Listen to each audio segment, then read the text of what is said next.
Doctor साहब मलाई thyroid बाजे 4-5 वर्ष भयो, मेरो कोलेस्ट्रोल हाई छ, औषधि खानुपर्छ भनेर डाक्टरले भन्नुभएको छ। के कारणले गर्दाखेरि कोलेस्ट्रोल बढ्छ होला भनेर एकजनाले सोध्नु भएको छ। हुन्छ के त भन्दाखेरि थाइरोइड हर्मोनले रगतमा भएको कोलेस्ट्रोललाई सोच्नको लागि तपाईको कलेजोमा रिसेप्टरहरूलाई सन्तुलनमा राखिरहेको हुन्छ।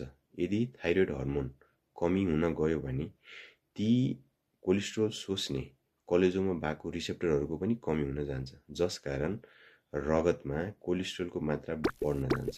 कोलेस्ट्रोलको मात्रा बढ्यो भने तपाईलाई गरम गरम महसुस हुने,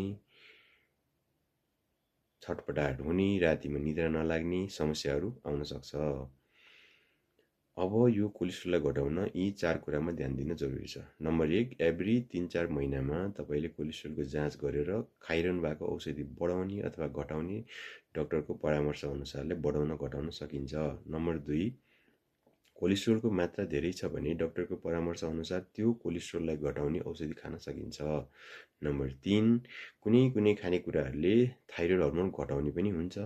थाइरोइड हर्मोनको कारणले कोलेस्ट्रोल बढिरहेछ भने चिल्लो खानेकुराहरूमा कमी गर्ने, एकैपटकमा धेरै खाने नगर्ने पनि गर्न सकिन्छ। नम्बर 4, सन्तुलित व्यायाम रेगुलर हरेक दिनमा 1 घण्टा जति आफ्नो शरीरलाई दिनुभयो भने पनि कोलेस्ट्रोलको मात्रा कम भएर जान सक्छ। त्यसैले थ्याङ्क यू।